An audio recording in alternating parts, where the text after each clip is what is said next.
Hola, yo soy Raquel y el día de hoy les voy a platicar de los libros que leí en julio.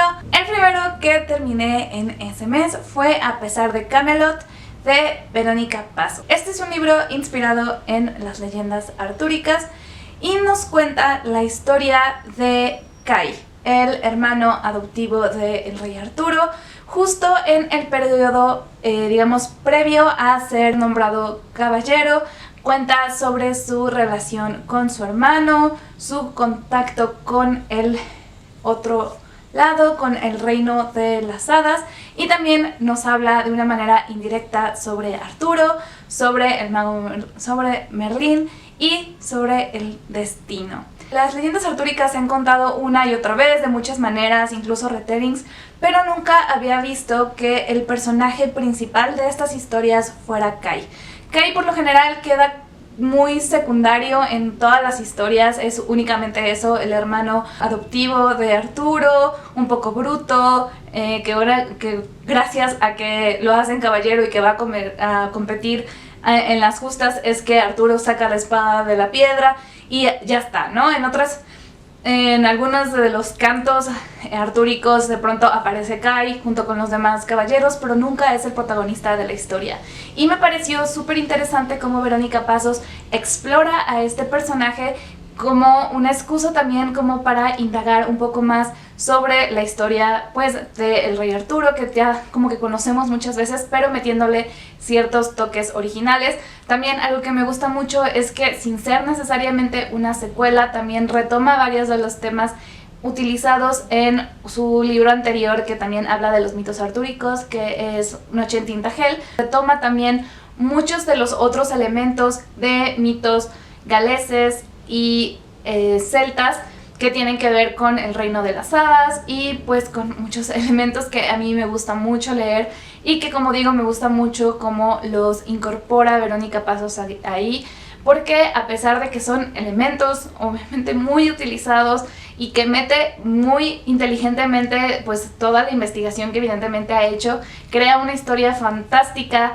muy novedosa y original, lo cual creo es muy de reconocer, pues no es fácil contar algo nuevo en algo que se ha estado contando una y otra vez por muchos siglos. Disfruto muchísimo la forma en la que narra Verónica Pasos, tiene una forma de escribir preciosísima, entonces también ese es otro elemento que disfruté de esta historia. Va a ser uno de mis libros favoritos de este año, muy probablemente. La parábola del sembrador, de Octavia Butler. Creo que es interesante esta historia y creo que aborda muchos temas importantes, pero en general la ejecución no me gustó mucho, que digamos. Es una proyección de ciencia ficción de lo que en su momento ella pensaba que iba a pasar en el 2024. Ahorita estamos súper cerca ya de esta fecha, entonces es muy raro ver cómo efectivamente hay muchas cosas que acertó. La historia trata de una chica en una de las ciudades de Estados Unidos. En esta historia plantea que ya es básicamente la degradación ambiental y la violencia y todo está generando que realmente se sienta como medio postapocalíptico el asunto, como muy distópico, porque pues hay escasez de comida, hay escasez de agua, hay mucha violencia continuamente y bueno, ella vive en una comunidad muy religiosa, puesto que su padre es pastor. Y un día, por cosas que ocurren, decide comenzar una travesía hacia el norte, donde supuestamente la situación está mejor. Y pues en esa travesía va a ir encontrándose personas y van a irse uniéndose a ella. Esta historia de parábola del sembrador de alguna manera está inspirada en la parábola del sembrador de la Biblia, entonces como que toma muchas cosas de ahí, pero también es el primero de una trilogía, me parece, que trata justo de contar la historia de esta mujer que posteriormente se convierte en una especie como de profeta de su propia religión. Como digo, tiene cosas muy interesantes en esta historia. Para empezar, esto de que es súper impactante ver cómo se acercó tanto a la realidad, aunque creo que exponencialmente en esta historia, porque sí está como mucho más exacerbado las cuestiones sociales y ambientales en el libro, pero no me encantó la manera en la que lo hizo porque, bueno, quizás por mi crianza medio agnóstica y por todo lo que tengo que pensar yo respecto a la religión, como que esas ideas como que me chocaban un poco, pero también porque siento que no entiendo qué es lo que quería hacer Octavia Butler. O sea, como que te va planteando ciertos elementos y ciertas ideas y siento que al final se contradice a sí misma respecto a estas ideas y eso como que me generó mucho conflicto. También fue un libro muy difícil de leer para mí porque la verdad todo lo que estaba pasando era horrible, todo el tiempo pasaban cosas horribles y pues emocionalmente eso me desgastó bastante, más porque justo lo equiparaba con cosas que están pasando en la realidad y pues sí estuvo muy difícil de leer, muy duro, pero creo que es un buen libro. O sea, Octavia Butler escribía muy bien, pero sí no fue de mi gusto tanto. Luego leí Primera Sangre de Amelie Nothomb, que lo leí en audiolibro y la verdad solamente lo hice porque estaba muy cortito, ni siquiera sabía de qué se iba a tratar y pues estuvo entretenido. Básicamente este libro es una biografía ficcionada del padre de la autora, de su infancia y de su una cierta temporada siendo embajador. Me gustó mucho la primera parte, justo la parte en la que narra sobre su infancia. Disfruté mucho como el comentario que hace respecto a su familia, que era bastante peculiar, y como toda esta forma como de contar la historia. Fue agradable escucharla, pero luego ya en la segunda parte, justo ya cuando crece un poco más y ya habla más de su... Bueno, cuando habla de su adolescencia y de su amor, de sus como romances y eso sí me gustó, pero luego ya justo cuando ya habla de su época adulta y de esos temas como que ya se me hizo un poquito tedioso y ya no me gustó tanto.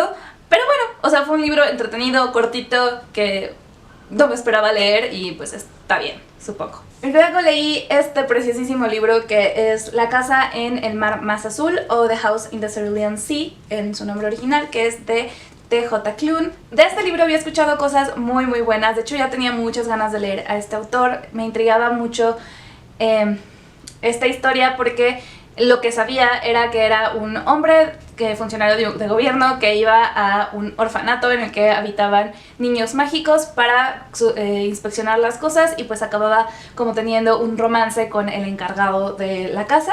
Y así como en resumen amplio, sí, se trata de eso básicamente. Es un mundo en el que existen las criaturas mágicas, pero están discriminadas y están como bajo un control y una vigilancia muy grande de parte del gobierno. Entonces este hombre, Linus, que trabaja en el departamento a cargo de las infancias o de las juventudes mágicas, no sé cómo se llama en español, lo envían a este orfanato que está en una isla en medio de un mar muy azul, porque en este orfanato viven niños muy peculiares. No únicamente el hecho de que sean mágicos, sino que además están clasificados en la más alta peligrosidad y lo envían ahí para pues inspeccionar que todo esté yendo bien. Yo lo amé. Es un libro muy adorable, es un libro muy tierno, es un libro que te hace sentir muy bien, es un libro que además siento que como en general la gente de la comunidad LGBTQ más se puede sentir como muy identificado en esta parte. Ya he hablado muchas veces en mi canal, ¿no? De cómo equiparar la monstruosidad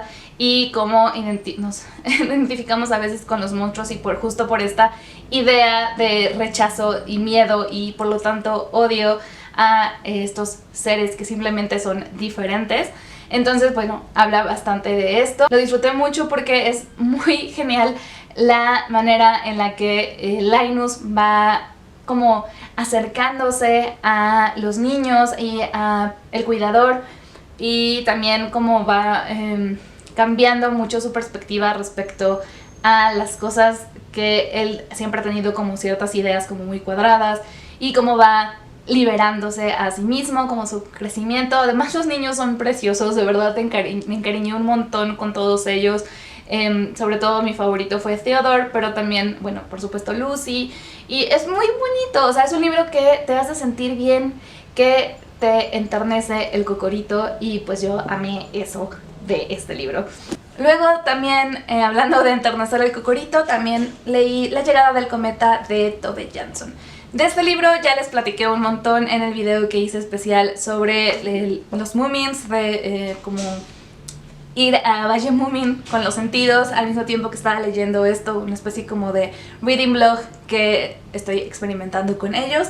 Y bueno, básicamente la historia es que el pequeño Moomin y su amigo Sniff se enteran de que va a caer un cometa en Valle Moomin y por lo tanto emprenden un viaje hacia el observatorio para averiguar pues qué tan peligroso va a ser y pues a ver si es cierto, y ahí se van encontrando con nuevas amistades, se encuentran peligros y es muy divertido y adorable también, pero tiene también como un trasfondo como de humor un poquito acidito, de cuestionamientos también respecto al medio ambiente y muchos otros temas, y yo amé mucho este libro y además amé mucho la experiencia de leerlo. Como les digo, vayan a ver este video, la verdad es que me quedó bien padre, no es porque lo haya hecho yo, pero sí, amo a los Moomins. Leí Señoras que se empotraron hace mucho, de Christina Domenech. Hace bastante tiempo que tenía pendiente leer este libro porque sigo a Christina en Twitter y había visto sus hilos respecto a estas señoras sáficas de la historia, pero pues quería leer el libro. Básicamente son biografías de muchas mujeres, personajes incluso históricos muy importantes que pues amaban a otras mujeres, y nos narra pues la historia de su vida, de sus relaciones, de sus aventuras, y la verdad es que es bastante entretenido e informativo de leer. Lo disfruté mucho, aparte de que pues es muy sorprendente ver cómo la historia ha invisibilizado justo esta parte de estas mujeres, porque incluso son mujeres que hicieron cosas importantes en la historia y que pues no se habla de ellas, o cuando se habla de ellas no se habla del hecho de que eran lesbianas o bisexuales y de sus relaciones con las mujeres. También pues platica cómo se veía históricamente a las relaciones entre mujeres en diferentes épocas, desde las amistades intensitas hasta pues el hecho de que era ilegal, y bueno, un montón de cosas interesantes de la historia, pero narradas de una manera muy ligera y entretenida. Y por último, leí el tercer libro de la saga de Mundo Umbrío de Jaime Alfonso Sandoval, que es La Venganza, y es un libro bien tenso e intenso. En este libro pasan muchas cosas, porque digamos que en el segundo libro se desarrollan un montón de conflictos que explotan en este tercer libro. Y entonces vemos una perspectiva diferente de los umbríos y de la misma Lina. Es muy interesante también porque pues es como una especie como de libro puente, siento yo, entre pues el segundo libro y el último libro, que pues va a ser ya como el desenlace súper caótico de todo lo que está pasando. Entonces bueno, estoy hablando así como de manera muy amplia porque pues obviamente spoilers al ser el tercero de una saga, pero lo estoy disfrutando muchísimo. Siento que también es el que se siente como un poco de menos de humor, pero es que de verdad están pasando tantas cosas y está todo tan tenso y están, no sé, o sea, la verdad es que me dan ganas de abrazar a muchos de los personajes porque es que pasan cosas bien horribles. Pero está muy bueno, me encanta todo, la verdad. Leí así de que ¡flup! Y pues luego, por supuesto, disfruté aún más comentarlo en la reunión de Fairy. Y bueno, esos fueron los libros que leí en el mes de julio. Fue un buen mes de lecturas. Y pues déjenme en los comentarios ustedes qué libros leyeron este mes, cuál les gustó más. Y yo los veré en el siguiente video. Espero que estén muy bien, que tengan una muy linda semana y mágicas lecturas. Bye.